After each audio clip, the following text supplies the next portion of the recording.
কাল থেকে সংস্কার নিয়ে রাজনৈতিক দলগুলোর সঙ্গে আলোচনা শুরু হবে বলে জানিয়েছে শিল্প ও গণপূর্ত উপদেষ্টা আদিলুর রহমান খান। সকালে হাইকোর্ট গেটের সামনে শিক্ষা চত্বরে স্বৈরাচার পতন আন্দোলনে শহীদদের প্রতি শ্রদ্ধা নিবেদন শেষে তিনি এই কথা বলেন। দেশে নতুন করে আর কোনো ফ্যাসিবাদ মাথাচড়া দিয়ে উঠতে পারবে না বলেও জানান উপদেষ্টা। সব ষড়যন্ত্র মোকাবেলা করে রাজনৈতিক দলগুলোকে ঐক্যবদ্ধ থাকার আহ্বান জানান বিএনপির চেয়ারপারসনের রাজনৈতিক উপদেষ্টা আমানুল্লাহ আমান।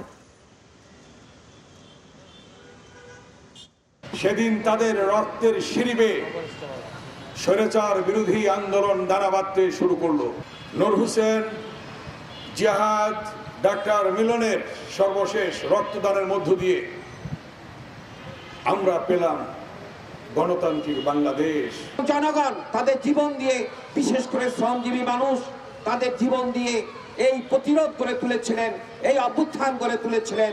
সেই অভ্যুত্থানের যে সংগ্রাম, সেই সংগ্রামকে এগিয়ে নিয়ে যেতে হবে। আগামীকাল থেকে যে সংস্কার নিয়ে আলোচনা শুরু হবে রাজনৈতিক দলগুলোর সঙ্গে, এই সংস্কারের আলোচনা দেশে একটা গণতান্ত্রিক ব্যবস্থা প্রতিষ্ঠার জন্য এগিয়ে নিয়ে যাবে দেশকে। আমি আশা করি বাংলাদেশ কখনোই আর ফ্যাসিবাদের দিকে ফিরে যাওয়ার সুযোগ রাখবে না।